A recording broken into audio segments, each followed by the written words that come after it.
parece igual o Zé Neto e Cristiano. Já pensou? Bom, eu não tenho uma barba ruiva, né? Como o nosso colega, né, Viking aí, mas eu acho que você e a gente ia cantar muito bem, viu? Eu acho que ia dar certo, Maria Laura. Também acho. Então, beleza. Professor Vinícius de Novaes Rezende Vilã desligou a sua televisão, né? A sua câmera para ir ali fazer xixi. Aqui, enquanto isso, a gente segue o jogo aqui. Maria Laura, então é nós, tá bom? Então, da medida que eu for conversando aqui, como a gente já cantou junto, né? Então já sabe dos gostos de cada um. Por favor, tá? Fala comigo com o microfone, fala, não tô entendendo, ou então tô entendendo, ou então, pode falar o que você quiser, o que vier do seu coração, pode ser? Tá bom. Estamos combinados assim? Uhum. Então, beleza. Então, eu vou compartilhar minha tela aqui, porque eu escolhi falar sobre dois temas dentro da fisiologia, um dos dois temas que são mais abordados em vestibular. O que você presta, Maria Laura? O que você pretende prestar ou pensa em prestar? Então, eu sou uma pessoa que tá sempre mudando. Eu Certo, gosto muito de medicina veterinária, eu gosto de RH, então eu tô sempre mudando. certo. E aí, no final das contas, você ainda não sabe certinho o que você vai prestar. Não, Pode crer. Você presta já esse ano ou você pretende prestar só ano que vem? só ano que vem. Ah, beleza. Então, você ainda está no terceiro? Não, Ou eu não? já Já, terminei o já terceiro. terminou? Ah, então beleza. Então, beleza. Então, no ano que vem, talvez isso aqui possa te ajudar, mas por favor, como está gravado, você pode pegar isso aí para você. Essa aula é sua. E sempre que precisar, pode me procurar. Agora que você está ali no WhatsApp, tá? Por favor, pode pegar esse meu contato, marcar aí. Se precisar de alguma ajuda, tamo junto. Bom, Tá bom. a ideia aqui é falar sobre dois tipos de sistemas, tá? Na verdade, o que acontece? O nosso corpo ele é organizado basicamente por eficiência, né? Eficiência e tipo de metabolismo que cada célula faz. Então, se a gente pegasse um microscópio e olhasse bem mais de perto o nosso corpo, a gente ia encontrar células, beleza? Então, as células são as unidades funcionais do nosso corpo. Então, o seu cérebro funciona por conta de célula, né? O aparelho digestório funciona por conta de célula, tudo funciona por conta de células. Na hora que a gente pega essas células e começa a observar a fisiologia, o comportamento delas, e elas começam a desempenhar, e observamos que elas desempenham basicamente o mesmo tipo de função, a gente fala que elas estão organizadas em tecidos, tá bom? Então, um conjunto de células que apresentam basicamente a mesma função, a mesma fisiologia, o mesmo comportamento, a gente chama aquele conjunto de células de tecido, beleza? Aí eu tenho o tecido epitelial, que normalmente está associado com revestimento e secreção. Aí eu tenho outro tipo de tecido, que é tecido conjuntivo, que esse é o mais louco de todos. Tem uma variedade muito grande de células. O nosso tecido adiposo, que no caso eu quase não tenho, mas sabe as gordurinhas, né? Então as gordurinhas são o tecido adiposo. Exato, tá me chamando de gordo? Ó, então, o tecido adiposo, que é a nossa reserva energética, e que para momentos como uma glaciação, um período novo da era do gelo, eu estaria protegido como um isolante térmico, é um tipo de tecido conjuntivo também. Mas o nosso osso, as nossas cartilagens, o nosso sangue, né? Várias partes do nosso corpo fazem parte desse tecido conjuntivo. Vamos para um outro tecido. Tecido muscular, né? No caso, o tecido muscular ele tem uma função básica para se movimentar, para contrair, relaxar algumas coisas. Depois desse tecido muscular, ainda temos o tecido nervoso, que é o conjunto de células aí que vão estar adaptadas a captar informações e a receber. Por que eu estou falando isso, Maria Laura? Porque quando a gente fala sobre fisiologia humana, fisiologia animal, é entender como funcionam. A palavra fisiologia tem a ver com função, beleza? Então, como funcionam as coisas no nosso corpo. Então, toda vez que a gente está falando sobre algum sistema dentro da fisiologia humana ou animal, então a gente precisa entender que dentro daquele sistema que a gente está estudando, existem células. E existem adaptações nessas células que fazem elas serem, então, tops, eficientes na função daquele sistema. Por que eu falo isso novamente? Só concluindo a justificativa dessa introdução. Porque quando o cara vai te perguntar algo sobre isso, às vezes no texto ou até nas suas respostas, você precisa ter um pouquinho dessa bagagem do funcionamento das células, do funcionamento dos tecidos. Então, eu estou fazendo essa introdução porque a gente vai acabar abordando de tudo, tá? Nessa aula. Por isso que fisiologia costuma ser um assunto super abordado. Os caras que montam um vestibular falam assim, não, fisiologia aborda várias coisas ao mesmo tempo, né? Então vamos pedir ela no vestibular, beleza? Bom, continuando a nossa linha de conjuntos aqui, né? O professor de matemática está aí para talvez falar se eu estou errado ou não, né? Conjuntos e tal. Mas células com mesma função formam tecidos. E aí, quando você junta tecidos diferentes, você vai chegar e formar um órgão. Eu vou dar um exemplo, né? Coração. Tem gente que tem gente que não tem. A gente sabe disso, né? Mas um órgão. O coração é um órgão.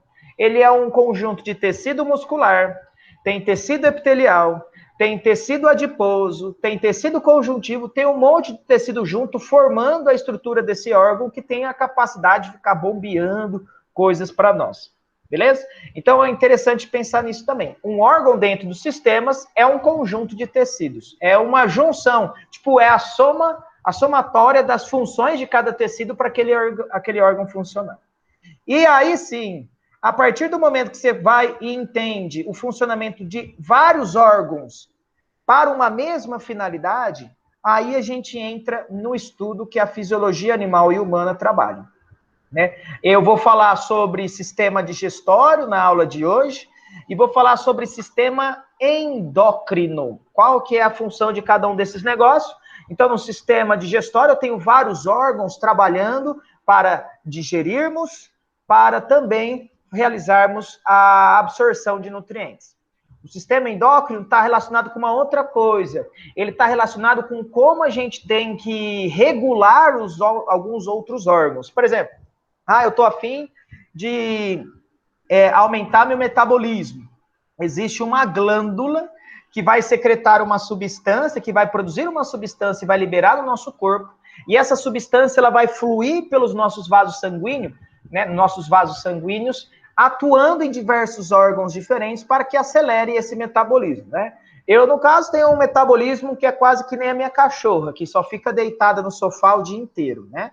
Aí tem gente que sabe aquelas pessoas que normalmente estão associadas com o tinhoso, né? Só pode ser isso mesmo, que come aqueles pratos que dá para se esconder por trás e não engorda 1 grama, sabe? Essas pessoas que tem... Fala assim, não acredito. Você está ali do lado comendo 3 grãos de arroz integral, orgânico, produzido, sei lá, por pessoas... Você bebe água, engorda, vai ficar no sol fazendo fotossíntese. É tipo isso. E talvez seja isso. Talvez eu seja uma planta. Porque, meu Deus do céu, que dificuldade. Que dificuldade. Mas, enfim, a gente vai trabalhar, então, com relação a esses 2 sistemas, beleza? Então, sistema digestório e sistema endócrino. No sistema digestório, a gente vai ver tudo. No sistema endócrino, a gente vai passar, provavelmente por conta do nosso tempo, mas a gente vai passar e eu vou focar bastante sobre algumas principais glândulas, como a tireoide, que eu acabei de falar, mas também vou falar sobre o ciclo menstrual, que é uma coisa que do sistema endócrino chove, que saudades, chove nas questões de vestibular. Beleza até agora? Tudo bem, Maria Laura? Sim. Beleza. Maria Laura, você tem algum apelido para não ficar te chamando de Maria Laura ou você prefere Maria Laura? Mari tá ótimo. Beleza, Mari. Estamos só nós 2 por enquanto. Eu escutei um barulhinho, parece que tinha entrado alguém. Será que entrou alguém conosco? Olha lá, entrou a Camila. Oi, Camila, seja bem-vinda.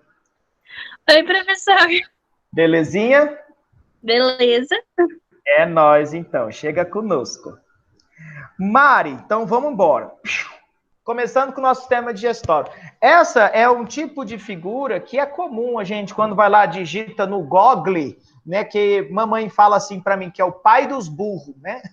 Então você vai lá e digita sistema digestório, essa é uma figura comum de cair, que ele te apresenta aqui várias estruturas, então vários órgãos que participam desse sistema de digestão, e absorção de nutrientes. E para que isso aconteça, a gente vai ter dois tipos de digestão importantes para a gente decorar, quer dizer, aprender. Então, a gente tem a digestão química e a digestão física. O que é isso? Então, toda vez que você vai lá bater aquela marmitona nervosa que você está aí na tua casa, na hora que você coloca na sua boca, o alimento ele vai passar por dois processos.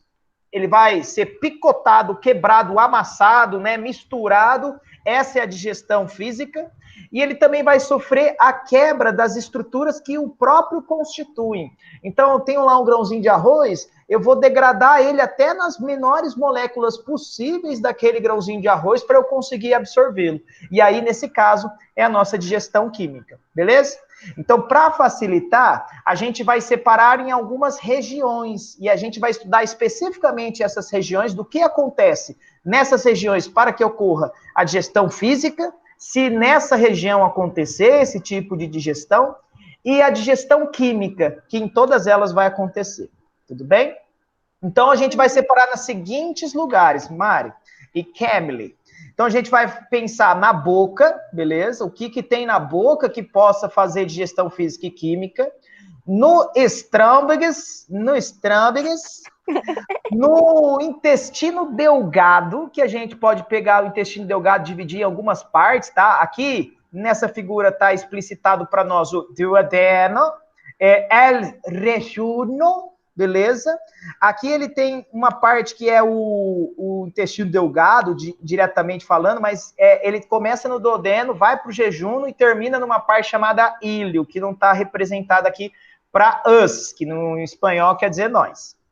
Para acabar, depois do intestino delgado, a gente vai trocar ideia o que acontece no intestino grosso, que nessa figura está representado pelos cólons ascendente, transverso, descendente, e aí vem o reto e o foreves, e o ânus. Beleza? Então, a real é assim, ó, boca, estômago, intestino delgado, intestino grosso. É isso que a gente precisa saber. Novamente, em cada um desses compartimentos, o que acontece com o alimento em relação à sua digestão física e química. Tá bom? Alguma question em espanhol quer dizer questão, por enquanto? Não, Suave? tá fácil. Tá fácil, é fácil. O professor é bom também, né? Tô brincando. Pessoal, a gente tem que ter, sabe, essa autoestima. Mamãe fala sempre, ai, você é lindo, né? Então alguém tem que acreditar. Esse alguém sou eu, né? Infelizmente. Vamos lá, então. Começando com a digestão física, feita na nossa boca por ação dessas estruturas que às vezes você escova, né? De sábado é dia de escovar o dente, que é os dentes. Os dentes são estruturas ósseas que eles têm formatos específicos para suas funções. Aqui nessa figura, ele está representado metade de uma boca, tá? Então, eu tenho os dentes de cima e os dentes de baixo e somente metade da boca. Por exemplo, metade do lado direito. A gente vai ter essas mesmas estruturas do lado esquerdo, tá? Então, a gente tem, ó, dois dentes incisivos, que o formato deles é para cortar, é como se fosse mesmo uma tesoura. Eu tenho os caninos. Os caninos, eles têm mais a finalidade de perfurar, tá? Eu tenho os pré-molares, que têm a finalidade de também fazer a trituração, mas mais associada com perfuração também. E, por final, eu tenho os molares. Aqui eu tenho 3 molares em cima, 3 molares embaixo, tá? E lembrando que isso aqui é só metade da boca. Então, se a gente contar o total de dente que tem aqui, ó, vamos lá, rapidão. 1, 2, 3, 4, 5, 6, 7, 8, 9, 10, 11, 12, 13, 14, 15, 16. Então, tem 16 dentes aqui, 16 do outro lado, se, né, ainda tiver. Então, a gente tem 32 dentes na nossa boca, tá? Cada um aí com a sua função. Os tais dentes do siso, que a gente fala, são esses últimos aqui, porque o hábito de alimentação do ser humano mudou bastante desde sua origem como espécie, e aí eles não são mais utilizados por nós. Então, é comum a população atual de ser humano esses dentes aí nascerem meio torto, e aí você tem que arrancar eles para não atrapalhar, né, o desenvolvimento, ou até acúmulo de alimento também por conta desse desenvolvimento torto. Você tem que arrancar eles e aí deixar sem eles, né? Alguém aqui, vocês já tiraram um dente de siso? No meu caso, nem nasceu ainda. Então, tô na sua. Não, o meu, ele não me incomoda nem um pouquinho. Nem até aqui? Beleza. O meu Eu tá tirei. nascendo, professor. O meu já tá começando já. Tá batendo na porta, né? É aquela hora, tá batendo na porta nossa, eu só vejo gente tirando, depois que faz, né, tira os dentes de siso, parece que os bochechos ficam grandonos assim, né, fica inflamado, parece o Kiko, né? Parece o Kiko. Eu adoro brincar com as pessoas desse jeito. Obviamente, pessoas que eu tenho liberdade, né? E também dando a liberdade para a pessoa me zoar também, né? Porque você zoa, você tem que dar a liberdade de ser zoado. Mas, enfim, acho interessante pensar dessa forma. Então, o alimento no ser humano, ele passa por um processo de digestão física na boca, do qual o alimento que nós hoje consumimos é diferente do que a gente consumia anteriormente. E isso acontece também no reino animal. A variação da dentição, ela varia de acordo com o hábito alimentar. Aqui eu tenho uma foto, por exemplo, de uma vaca, que você percebe que eu não tenho dentes caninos, né? Então eu tenho para cortar a grama e para amassar a grama. Beleza? Esse é o tipo de dentição específico para o hábito alimentar desse tipo de animal. Aqui eu tenho... Oi, pode falar. Como que a vaca vai cortar a grama sendo que ela não tem os dentes de cima? Ah, sim. Esses dentes aqui, ó, eles relam nesse osso. Esse osso fica proeminente. Mas tem aqui, nesse caso, não tá aparecendo, mas ela tem sim, tá? Dente em cima. Então ela consegue cortar bonitinho, sim. É que aqui não tá mostrando. Vamos lá. Continuando, agora eu tenho um felino aqui, né? Como que eu sei um felino? Porque, primeiro, o crânio ele é mais puxadinho assim, né? Então a cabeça é mais puxadinha. Cabeça de cachorro é um pouco mais achatada, então o crânio ele fica um pouquinho mais, ele ficaria menorzinho. Mas olha que interessante o tamanho dos caninos, né? O felino, se você pensar nos Discovery Channel, qualquer, então, que seja o documentário de vida animal que você possa ter visto, o felino, ele costuma procurar o pescoço. Cachorro também, né? É um hábito de um predador, é comum isso. Mas por que procurar o pescoço? Porque é uma região onde você tem vasos de calibre grande, que é uma região mole, de fácil, então, penetração de dente, e esses caninos, eles são profundos, né? Então, eles vão lá e perfuram até esses vasos, e aí, nessa mordida, além de segurar a presa, após essa perfuração de vasos importantes, a presa morre esgotada, né? Então, acho interessante você pensar dessa forma também. Beleza? Então, vamos para o próximo. Estamos aqui falando sobre, agora, o roedor, que o incisivo dele é super, super, super, super desenvolvido. Então, novamente, o que a gente está falando é da boca, novamente falando da digestão física causada pelos dentes. Dentes é uma coisa que ele surgiu em peixes, beleza? Só que peixes, anfíbios, alguns anfíbios têm dentes. Répteis, são os 3 grupinhos que têm dentes. Ave não tem dente, tem bico, né? Mas esses 3 grupinhos, os dentes são todos da mesma forma, não tem formatos diferentes. Esse tipo de dentição que a gente estudou é característico de mamífero, tá bom? Então, na boca, ocorre, primeiramente, a digestão física. Aí chega, né? Peraí. Aí chega as glândulas salivares. O que são as glândulas salivares? São estruturas que vão secretar saliva. Óbvio, né, professor? Mas beleza. Secreta saliva para fazer o quê? Bom, a saliva, ela umedece o alimento, então facilita o trânsito dele no sistema digestório, facilita também a maceração do alimento, mas mais que isso, a saliva regula o pH da boca para que a enzima digestiva, que também vai junto da saliva, possa atuar fazendo a tal digestão química agora. O pH regulado pela saliva da nossa boca, ele é em torno de 7. O que significa ser um pH 7? Significa ter um pH neutro. O pH ele pode ser básico, neutro ou ácido. Um pH igual a 7 é um pH neutro, que ele não é nem básico e nem ácido. Se fosse um pH menor, que é o próximo compartimento que a gente vai estudar, ele seria um pH ácido, beleza? Mas a nossa boca não vai ser ácida. Às vezes, quando você vai lá e chupa um chiclete, chupa uma bala, a saliva, ela perde essa capacidade de regular para o pH neutro, e aí torna-se ácida a nossa boca e forma feridas, que antigamente eu chamava de cáfita, mas é afta, beleza, pessoal? Eu falava, eu tô com uma cáfita na boca, olha só, é doido mesmo, né? Mas beleza. pH 7 é para funcionamento de uma enzima que nós damos o nome para ela de amilase salivar. Amilase salivar. Amilase salivar, ou também tem um nome chique, que é pitialina. É o apelido, sabe? Pitialina. Pegando o nome dela, amilase salivar, o que vocês chutariam que essa enzima faz a digestão? Do que você acha que faz a digestão? Amilase.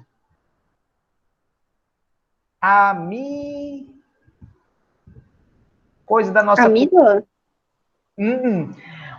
Coisas que a gente come. Então, por exemplo, você bate um prato de arroz, bate um prato de macarrão, o que tem bastante nesses negócios? Carboidrato. Esse carboidrato que tem bastante no arroz e no macarrão é o Amido? Aí, beleza. Não sei se foi amido que você tinha falado anteriormente, porque eu não escutei direito, mas é amido. Então, a amilase salivar digere amido. Você pode até generalizar falando que a amilase salivar digere carboidratos. Por quê? Porque amido é um tipo de carboidrato. Excelente fonte de energia. É comum um atleta, antes de competições, né? No dia anterior, normalmente, na noite anterior da competição, bater um pratão de macarrão nervoso para estocar o máximo de carboidrato possível no corpo. E aí, no dia seguinte, quando for realizar o exercício, tá tudo certo, né? O músculo tá cheio de energia para poder desempenhar a sua função. Fechou até agora? Então, concluindo, né, o que a gente fala da boca, ocorre a digestão física e química dos alimentos. Os dentes realizam, então, a digestão física, enquanto a saliva auxilia na digestão química. O que a saliva faz? Ela é uma secreção que regula o pH, para pH igual a 7, um pH neutro, e no qual, nesse pH, a amilase salivar ou pitialina atua na digestão de amido. Ele vai pegar esse carboidrato grandão, que o nome chique de carboidrato grande chama-se polissacarídeo, e vai digerir a carboidratos menores, a disacarídeos, que é o caso da maltose e da glicose. Beleza? Posso seguir? Vou seguir. Sim. Beleza. Obrigado. Então vamos para o estômago, tá? Então, da sua boca, esse alimento ele passa para a faringe, da faringe passa para o esôfago, e o esôfago, por movimentos de musculatura que envolvem ele, vai, né, vai empurrando esse alimento até o estômago.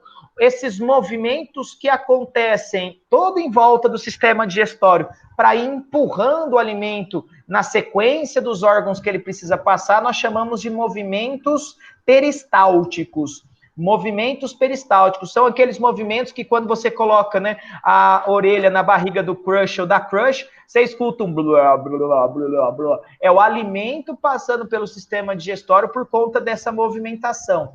Esses movimentos peristálticos, essas contrações, às vezes, quando a gente acaba tendo uma infecção alimentar, por exemplo, eles se tornam cada vez mais intensos. E é isso que dá a tal dor de barriga, que é essa movimentação intensa. O nosso corpo recruta até músculo do abdômen para empurrar mais rapidamente o alimento, para mandar embora aquilo que está estragado dentro do seu corpo. Por isso que dói a barriga. Tudo bem? Mas beleza. Vem lá, né, da boca, pelo esôfago, pelos movimentos peristálticos, e aí o alimento chega e, ó, cai aqui no estômago. No estômago, pessoal, ele tem esse formatão aí, e ele secreta uma substância, deixa eu pegar minha canetinha, ele secreta uma substância que torna o pH dele extremamente ácido. O pH do estômago, ele costuma ser entre 2 e 6,4. É abaixo de 7. Todo pH abaixo de 7 significa que é pH ácido, tudo bem? O ácido que promove essa acidez, eu sei que é estranho, mas é isso mesmo. O ácido que promove a acidez estomacal é o ácido clorídrico, um ácido super forte. E aí fica a pergunta, como que o estômago consegue sobreviver à ação desse ácido clorídrico, né? Esse ácido clorídrico aí, ele não consegue tocar diretamente na parede do estômago. Daqui a pouco você vai ver, né, o estômago, ele produz uma camada de proteção justamente para não ter esse contato direto com o ácido clorídrico, que nós chamamos de muco, tá? É uma camada que nós damos o nome de camada mucosa.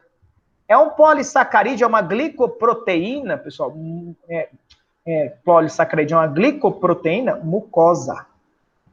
É uma glicoproteína que ajuda a não entrar em contato com esse ácido clorídrico, né? Algumas doenças, como é o caso de gastrite e úlcera, é quando a gente acaba relando esse ácido clorídrico na parede do estômago, e ele corrói as células que revestem o estômago, por isso que gera dor, tudo bem? Mas enfim... É verdade que mascar chiclete também faz corroer o estômago? Yes, girl. Por quê? Porque na hora da gente estar mastigando, né, o nosso corpo ele está entendendo a seguinte coisa. Pô, daqui a pouco vai chegar um troço para eu digerir no estômago. Então, o que eu vou fazer? Já adianto o serviço. Eu começo a secretar o suco gástrico, que é uma solução que tem um ácido clorídrico e a enzima que o estômago secreta, e nesse suco gástrico, se você ficar secretando constantemente, ou até secretar a mais do que deveria, você acaba gerando uma corrosão mais intensa. E a longo prazo, né? Pensa você mascando chiclete uma vez na sua vida, não. Mas a longo prazo, todo dia, aquela pessoa que vai lá, fuma e masca chiclete, ou então aquela pessoa que masca chiclete para aliviar a ansiedade, essa pessoa, ao longo prazo, acaba desenvolvendo gastrite por conta disso. Tudo bem? Uhum. É nóis. Então, tá bom. Toda vez, pessoal, que eu falar sobre pH no sistema digestório, vai estar relacionado com o quê? Com o funcionamento de alguma enzima. A amilase salivar funciona no pH neutro, então ela funciona apenas lá na boca. Agora, aqui no pH ácido, né, causado pelo ácido clorídrico no estômago, eu tenho uma outra enzima, que é a pepsina. Lembra Pepsi, né? Pepsina. Uhum. Pepsina é uma enzima digestiva que digere proteína. Talvez alguma vez na sua vida, algum familiar, quando você estava com dor de estômago, né, devido a ter comido demais, fala para você tomar Coca, né, sem gás, ou então Pepsi. Nossa, Pepsi sem gás deve ser o demônio, mas é o pior que eu gosto. Mas a pepsina é uma substância, é uma enzima que digere proteína, beleza? Lembre-se disso. Eu gosto de lembrar por conta da Pepsi. Eu tenho essa memória cultural dentro da minha família. O que você pode pensar também é outra forma, né? Que foi, né, nas vezes que eu fui dando aula, eu fui aprendendo.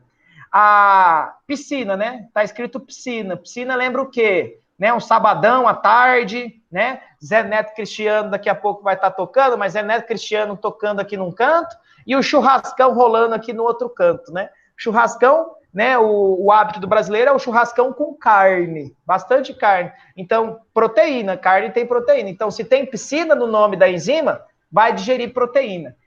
Você presta atenção nisso. Se tem piscina no nome, vai digerir proteína, porque vão surgir outras piscinas aqui no nosso sistema digestório. Beleza? Então, o que dava para falar do estrômbagos é isso. Então, a digestão acontece em meio ácido, com a ação da pepsina sobre proteínas. Fechou? Vamos seguir. Só para te mostrar aqui, essa é a célula que a gente chama de célula caliciforme, né? Tem esse formato de cálice que fica secretando o tal muco, beleza? Que protege a parede do estômago. Que às vezes, por conta de chiclete, por conta de estresse, ou então até por conta de uma infecção bacteriana, dessa bactéria doida aqui, ó, a Helicobacter pylori, pode-se desenvolver o que nós chamamos de gastrite ou úlcera, né? A gente faz um exame que a gente chama de endoscopia, que é o exame utilizado para a gente aferir se está com a parede do estômago ou do esôfago machucada, e assim a gente tem um diagnóstico se tem ou não gastrite ou úlcera, beleza? Vamos seguir em frente agora para a próxima parte do nosso sistema digestório, que é o intestino delgado. Aqui nessa figura eu só te mostro basicamente como que chega, né? Então tem o esôfago aqui em cima, aí chega o estômago, o alimento sai do estômago, chega aqui, ó. Nessa primeira porção, que tá aqui, ó, essa aqui, ó. Essa primeira porção do intestino delgado, deixa eu desenhar aqui. Eu sou o rei dos desenhos aqui com esse mouse. Eu sei que não tá bom, tá? Mas você, como gosta de professor, está fortalecendo a classe, né? Vai falar que tá bom. Então, essa primeira parte aqui do sistema do intestino delgado chama-se duodeno. Do duodeno vai para que parte do intestino delgado? Teacher. Né? Esse aqui é o duodeno mais bonitinho para você. Tudo bem? Aí vem. O intestino delgado vai para o jejuno, que é essa parte verdinha, e depois vai para o íleo, que é essa segunda parte mais rosinha. Tudo bem? E ele fica todo com essas curvaturas mesmo aqui e tem uma finalidade disso, tudo bem? Você vai entender. Primeira coisa que eu preciso saber do intestino delgado. Né? Existem alguns órgãos acessórios, glândulas anexas ao sistema digestório, que vão secretar enzimas nessa porção e que vão ajudar na nossa digestão, que vão até praticar ou ajudar ou realmente refazer a digestão. Uma desses órgãos acessórios é o pâncreas, tá?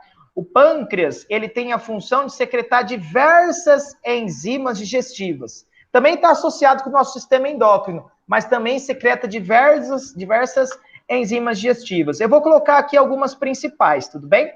Lembrando que isso aqui está no intestino delgado, e o intestino delgado, o pH muda novamente. Então, a gente saiu de neutro da boca para ácido no estômago, e eu chego aqui, ó, pH igual a 8 para um pH básico, que é o pH onde vão funcionar todas as enzimas digestivas que são secretadas nessa porção do nosso sistema digestório. Então, vamos lá. Enzimas digestivas secretadas pelo pâncreas, dentro de uma solução que nós chamamos de suco pancreático, tá? Então, uma delas é a tripsina.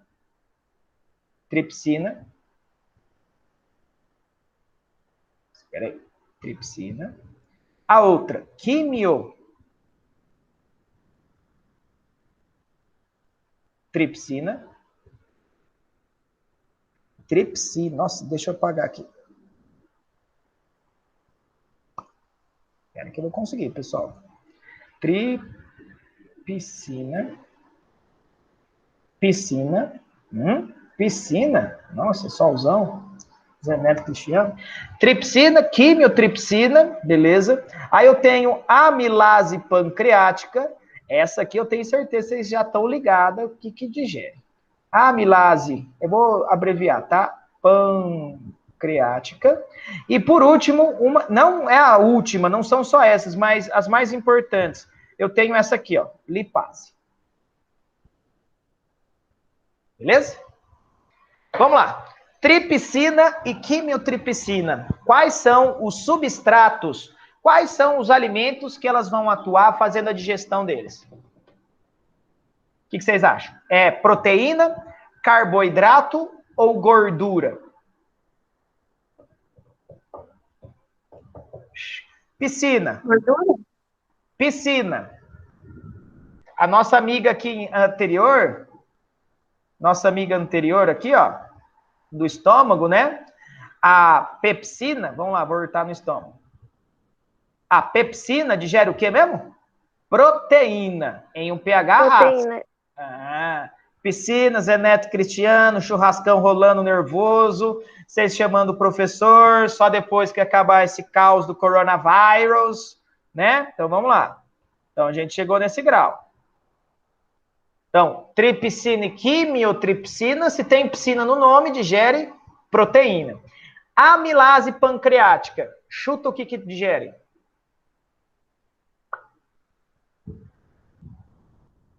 Amilase pancreática. Me lembra aquela da boca, né? A amilase salivar ou pitialina, que digere amido, né? Então, a amilase... Amido. É isso aí, amido. E o amido é um carboidrato, proteína ou gordura? Carboidrata, por Muito causa do bem. macarrão. É isso aí, brutão, macarrão brutão. Agora, e a lipase? Esse nome lipase me lembra muito lipoaspiração. Essa técnica, ela é tem que ser feita de uma forma muito cuidadosa.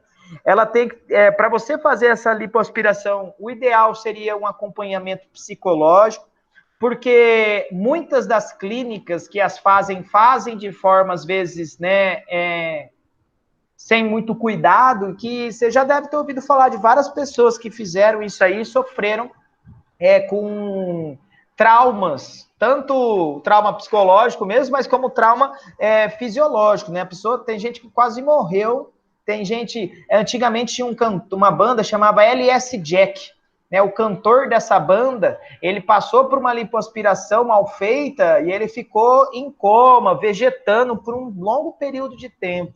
Né, para o professor Vinícius Novaes, aí ele vai lembrar dessa banda aí, LS Jack. Tinha uma música bem famosa, chamava Carla. Era assim: oh, Carla, eu te amei como jamais. Bom, tá bom aqui, né?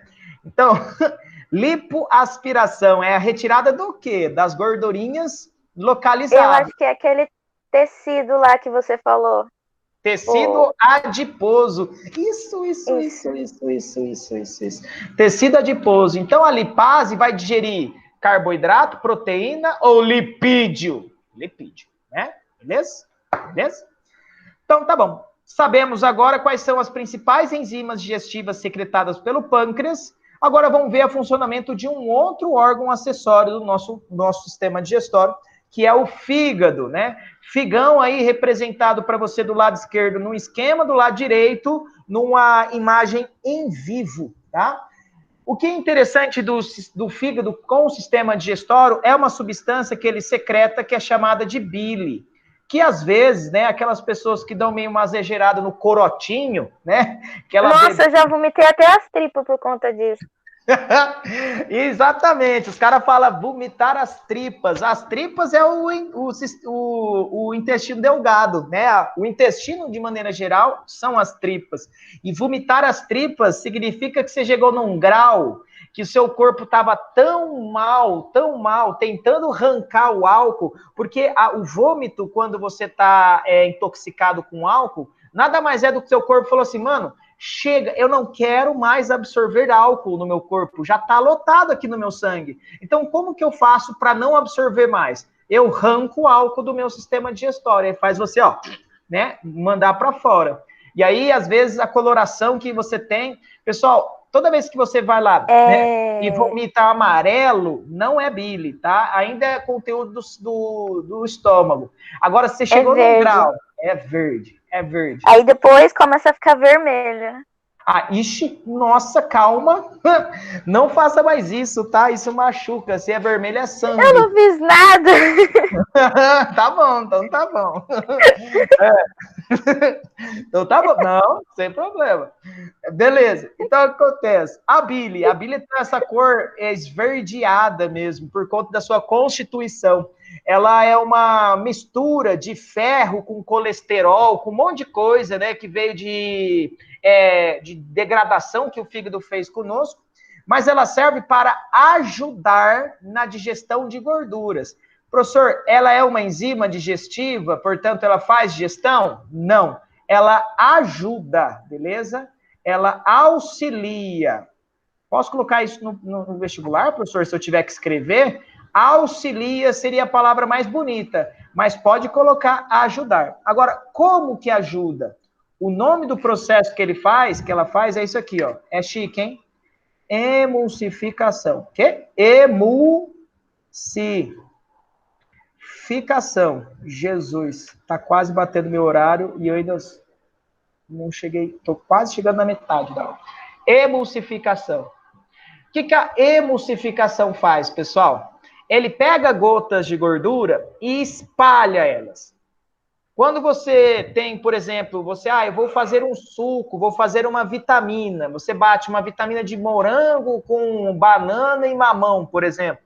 Na hora que você coloca todos esses alimentos juntos, antes de você bater, eles são immiscíveis. Quer dizer, eles não conseguem se misturar muito bem, porque cada um tem uma textura, uma cor diferente. Mas na hora que você vai lá e bate eles, o que você está produzindo é uma emulsificação. Então, a bile auxilia a digestão de gorduras, porque facilita a separação dessas gotas de gordura no intestino delgado. E assim, a lipase, que é aquela enzima que a gente estudou aqui no pâncreas, a lipase consegue atuar de forma mais eficiente e assim consegue digerir mais gordura. Tudo bem? Então, bile ajuda na digestão de gorduras, promovendo a emulsificação. Muitas das questões, caso você for fazer um vestibular que tenha, né, nesse ano, uma prova dissertativa ainda, então você vai lá e escreve isso. Bile ajuda a digestão de gorduras por conta de fazer a emulsificação, que é basicamente isso. Você tem uma gotona de gordura. As gorduras, elas têm a tendência de fazer isso, tá? Quando estão em meio aquoso, elas se juntam.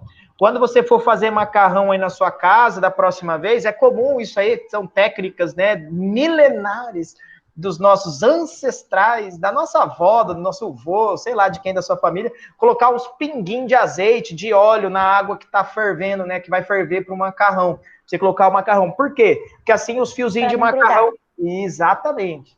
Perceba que quando você colocar esses fiozinhos, coloca 2 fiozinhos separados, mas próximos entre si. Você vai perceber que quando eles relarem entre si, eles vão fusionar. Aí vai virar uma gotona de óleo maior lá.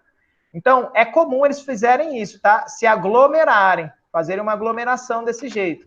E aí o que os sais biliares fazem, nada mais é do que separar essa galera, né? Então, vão evitar a aglomeração de gorduras, em outras palavras. E assim facilita a digestão das gorduras. Beleza?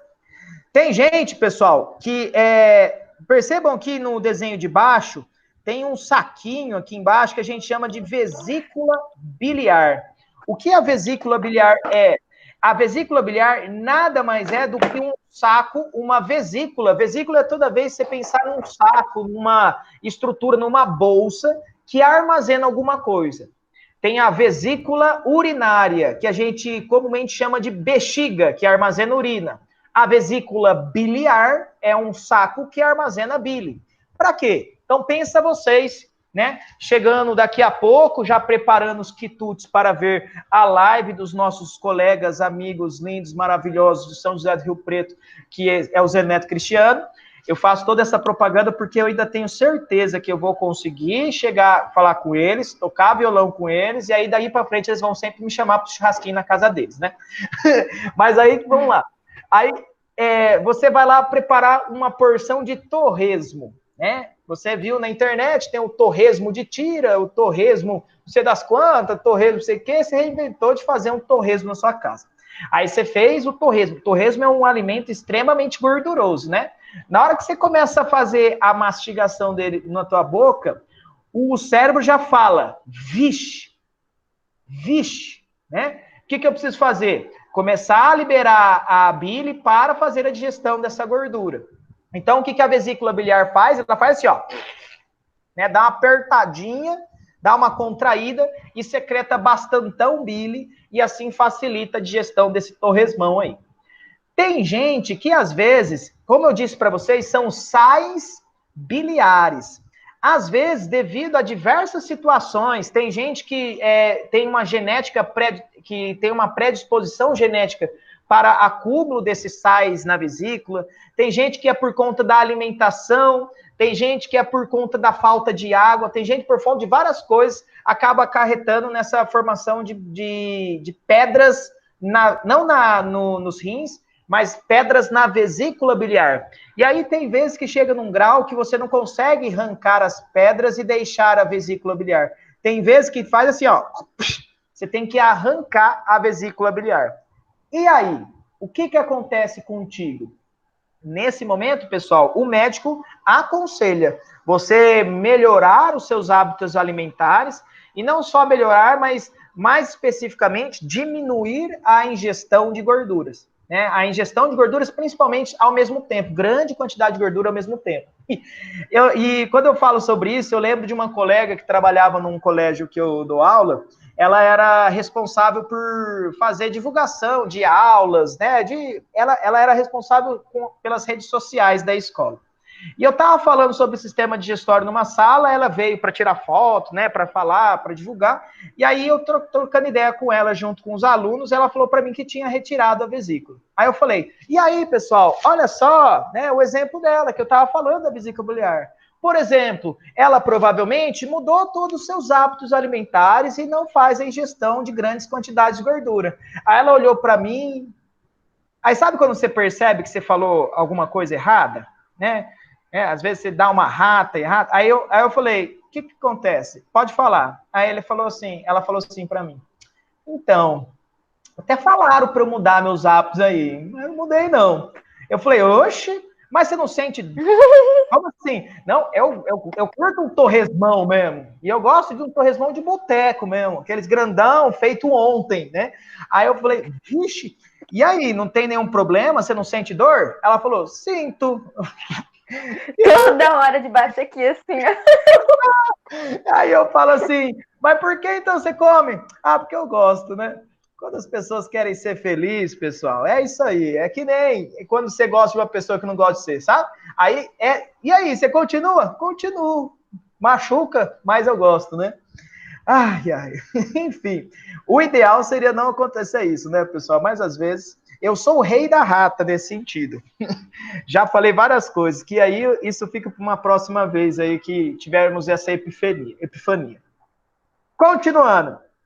Aí agora eu falo sobre uma adaptação da parede intestinal e depois vamos falar sobre algumas enzimas que a própria parede intestinal secreta também. Uma adaptação para melhorar a absorção, ou seja, tornar melhor a absorção, aumentar a absorção de nutrientes no intestino delgado, mais especificamente, a absorção. Essas vilosidades. A parede do intestino tem várias curvaturas, e além das paredes do intestino ter várias curvaturas, até a membrana plasmática das células do intestino tem essas curvaturas. Então, eu tenho os vilos ou vilosidades da parede intestinal, e eu tenho as microvilosidades, que são as vilosidades da membrana plasmática das células dos vilos intestinais. Olha que louco. Então, eu estou tentando fazer ao máximo, fazer essas vilosidades, para que o alimento entre o mais tempo possível em contato com a parede do intestino, e assim potencialize essa história da absorção. Então, faça sempre essa associação. No intestino, temos a adaptação da parede intestinal com as suas vilosidades e até para células com as suas microvilosidades para aumentar o índice ou a taxa de absorção. Beleza? Esse é uma parte, um órgão do sistema digestório que a função basicamente é, óbvio, digestão química, mas a absorção de nutrientes. No estômago, digestão química. Na boca, digestão física e química. No intestino, digestão química e absorção. Beleza? Com esse R puxado mesmo, que nós é de Rio Preto. Beleza? Agora vamos para as enzimas digestivas secretadas por essa bagaça. Eu vou escrever em que cantinho aqui? Deixa eu ver. Aqui, vou usar essa tabelinha para mostrar para vocês. Vou escrever num cantinho que é melhor. Enzimas no intestino, tá, pessoal? De novo, estamos num pH básico, continuamos num pH básico. As enzimas do suco pancreático a gente já falou, né? Quimiotripsina, tripsina, e a lipase e a amilase salivar. E há uma que é importante do intestino, tenho várias, mas a mais importante para mim é essa aqui, ó, lactase.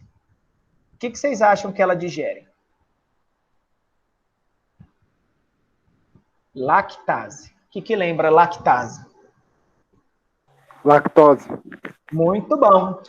A lactose é um tipo de carboidrato normalmente encontrado em leites e seus derivados. Então, a lactase faz a digestão da lactose. Pessoas que ou geneticamente já nasceram sem a produção da lactase, ou que ao longo da sua vida desenvolveram uma menor produção da lactase, elas acabam sendo diagnosticadas com a tal intolerância à lactose. Por que temos consequências dessa intolerância à lactose? A partir do momento que você, então, não tem a lactase ou ela não funciona direito, a lactose que você está ingerindo, ela não vai ser digerida, ela vai ficar inteirinha. E ela vai servir de alimento para bactérias que vão estar presentes no intestino grosso. E essas bactérias fazem a festa com essa lactose. Inclusive, geram bastante gases na fermentação, bastante substâncias tóxicas nessa fermentação, que elas vão fazendo utilizando essa lactose, e aí geram os desconfortos que quem é intolerante com lactose sabe como que é. Dores de barriga, flatulência, né? Além até, às vezes, de você gerar um processo como se fosse uma alergia, né? Tem gente que fica até vermelha, às vezes em outras regiões do corpo. Ela fica estufada, na barriga fica estufada. Já vi gente desmaiando por conta disso. Então, a lactase é uma enzima interessante do intestino para a gente falar, justamente com relação a essa intolerância à lactose. Professor. Então, basicamente, as pessoas que têm intolerância à lactose, elas têm esses problemas que o senhor falou, né? Que é a flatulência, as dores de barrigas. Então, uma pessoa que não tem, não teria isso, então, esses problemas com a flatulência e nada? Causados pela lactose. Eu posso ter esses mesmos problemas, que são sintomas, tá? Então, eu posso ter esses mesmos sintomas por outras situações. Vou dar o exemplo. Mais recentemente, né, já faz um tempo já, que eu tenho tentado, durante a semana, pelo menos, né, fazer uma ingestão de mais itens vegetais e tirar mais a carne da minha alimentação. E um dos alimentos interessantes para colocar para fazer a substituição de fonte proteica é feijão preto, são os grãos, né? Feijão preto, feijão normal, lentilha. E aí, quando você está acostumado com um tanto desse feijão preto, aí você começa a comer mais desse feijão preto, por exemplo, você começa a gerar esses mesmos problemas, né? Então, no início que eu fiz essa variação, eu comecei a sentir bastante flatulência, dor de barriga, porque a microbiota que existia no meu intestino grosso, ele era uma microbiota menos diversa do que quando tenho agora, que já está adaptada também à presença desse alimento. Flatulência está totalmente, tá? A maior parte das vezes, pelo menos, está associada com bactérias, com produção de gases por bactérias. Quanto maior a diversidade de bactérias que você tiver no seu intestino grosso, melhor vai ser, então, a divisão do alimento por essas bactérias. Então, cada bactéria vai comer pouquinho, né? Não vai ser uma população só de bactéria que vai comer um montão, então vai produzir muitos gases. Então, cada bactéria come um pouquinho e aí produz menos, né? E aí gera menos gases. Normalmente associa essa diversidade com uma melhor absorção de nutrientes, com uma melhor saúde, não só intestinal, mas saúde do corpo mesmo. Tem até pesquisas recentes falando, tentando, né? Eles vão estudar nesse sentido, mas eles encontraram a seguinte relação. Pessoas que são obesas e pessoas que são mais estressadas têm uma diversidade de bactérias no intestino grosso menor do que pessoas que não são obesas, então têm um corpo saudável. E perceba, não estamos falando sobre padrão estético, estamos falando sobre saúde, tá? Obesidade e saudável, tudo bem? Você pode ser gordinho e não obeso. Essa é uma diferença interessante de se colocar também. Mas essas pessoas saudáveis e as pessoas que eram mais felizes, elas tinham uma diversidade de bactérias no intestino maior. Ainda não encontraram se existe uma relação direta. Eles só identificaram isso. No montante de pessoas que eles analisaram, pessoas que são obesas, pessoas que são mais tristes, e pessoas que têm um desenvolvimento atlético pior, têm uma diversidade de bactérias menor do que pessoas que fazem o contrário disso, beleza? Então, assim, você falou da lactose, né? E aí falou desses sintomas. Se eu tiver a lactose vai ser digerida, então a tendência é de não desenvolver esses problemas. Agora eu vou colocar o meu exemplo. Eu posso ter outras consequências. O meu exemplo foi de que eu estava me alimentando de um alimento que eu não estava acostumado, a minha microbiota, meu sistema digestório não estava acostumado, e aí isso pode gerar esses mesmos sintomas, ok? Respondi a sua pergunta? Respondeu sim, professor. Muito obrigado. Demorou. Seguimos em frente, então. Aqui só uma tabelinha, tá? Que falando aí sobre todas as enzimas digestivas secretadas por onde, com pH, qual o substrato, o que atua, então, para fazer a digestão, e depois o que dessa digestão produz para vocês, mas todas as que são mais importantes a gente já falou, beleza?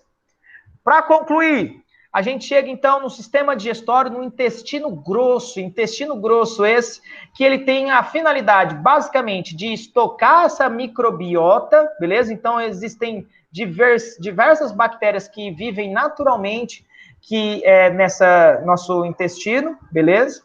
Aqui a gente encontra também a absorção de sais e água, tá? Então, uma rica absorção de água aqui.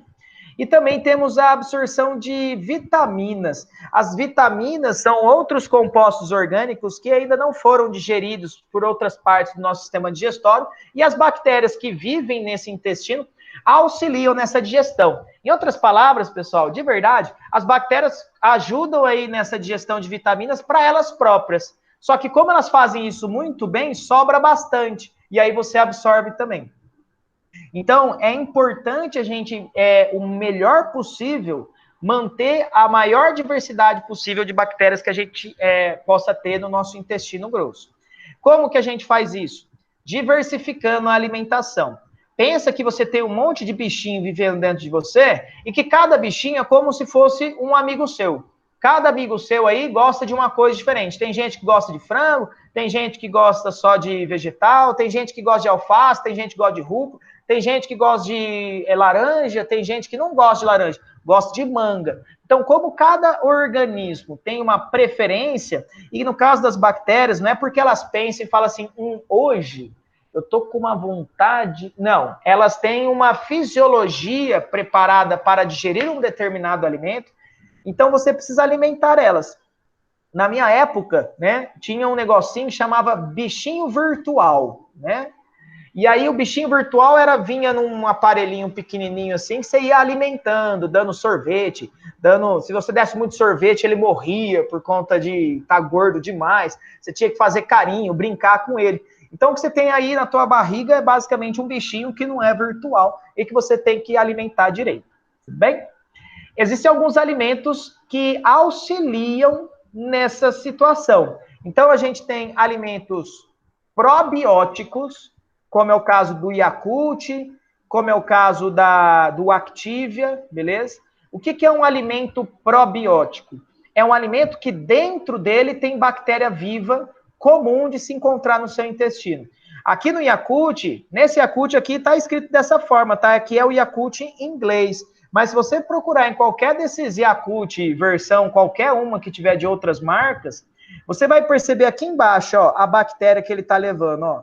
Ele está levando a Lactobacillus casei para você, né? Aí ele fala que a cepa que ele está levando é uma cepa que eles dão o nome de Shirota, beleza?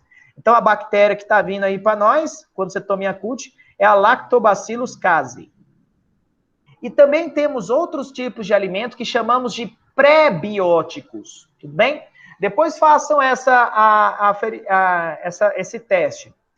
Aqui em Rio Preto, eu não costumo ficar vagando por muitos supermercados. Então, eu vou aqui perto de casa, tem o Mufato, né? E aí também tem o Toninho. Então, são bons supermercados, tem diversidade, tem bons preços, né? De algumas situações. Então, eu vou nesses supermercados. Mas eu moro perto também do Pão de Açúcar da Abadi. E no Pão de Açúcar da Abadi você vê um monte de coisa da hora. Às vezes é caro, às vezes, né, mas eu vejo um monte de coisa da hora. E aí é interessante que eu encontrei nesse Pão de Açúcar um alimento chamado kombucha. Não sei se vocês já ouviram falar, é um líquido, parece um refrigerante natural, beleza? É literalmente um refrigerante natural. É um alimento fermentado, e que esse alimento fermentado melhora as condições físicas e químicas do seu intestino grosso, e que assim possibilitam uma melhor reprodução das bactérias boas, das bactérias benéficas para o seu corpo. Por isso que ele é chamado de alimento pré-biótico. Se você vê algum tipo desse alimento que esteja escrito probiótico, tudo bem, pessoal? E não tem nenhum organismo vivo ali dentro, tá errado. Só tá usando o nome, né? Porque probiótico é normalmente utilizado, bem usado, porque chama atenção. Mas essa é a diferença desses alimentos que ajudam nessa flora intestinal. Pré-biótico ajuda nas condições do seu intestino para os organismos se reproduzirem sozinhos. E o probiótico são aqueles alimentos que você ingere já com o micro-organismo ali dentro. Beleza? Tudo bom? Bom, era isso que eu tinha para falar para vocês na tarde de hoje. Termino às 17 em ponto. Próxima aula, tratamos um pouquinho sobre fisiologia humana, mas trago genética para vocês também. Vai ser um tempo, né, bem longo que a gente vai ficar separado virtualmente, mas como eu tinha falado para a Mari no começo da nossa aula, vocês podem ficar à vontade para pedirem qualquer coisa lá no chat, no WhatsApp, que na medida do possível, porque Vinícius de Novaes Rezende Villani está aqui para provar. A gente vai recebendo prova, trabalho, tarefa por WhatsApp. Então, o WhatsApp está bombando, a memória está acabando. Então, às vezes, ele meio que se perde na linha do tempo de professores. Mas, na medida do possível, eu farei o melhor para poder responder para vocês. Tudo bem? Acabou-se. Fechou. Gente, obrigado, professor. Tamo junto, obrigado pela companhia. Mari, obrigado pela parceria no vocal. Tamo junto na próxima vez. Espero você aí na próxima aula para os momentos iniciais para a gente fazer uma palhinha aqui, o professor Vinícius ficar só encantado com a nossa qualidade musical. Vou separar as melhores, então. Tá, nossa, melhor ainda. Fechou, então. Gente, boa tarde para vocês, viu? Meu querido, meu amigo, beijo para você aí, beijo para Camille, parabéns pela indicação dela lá, né, que deu certo, eu vi agora no Instagram, perita, né, é isso? Faz tempo isso já. Caramba, e ela postou só agora, velho, acho que foi isso. É que hoje completou 2 anos. Só? Eu só sei agora, só. Nossa, que droga. Tô falando pra vocês que eu sou o rei da rata, pessoal, eu sou o rei da rata. Beijo pra você, meu querido. Fica bem aí, velho. Gente. Obrigadão, Luquinha. Oi, tchau. Falou.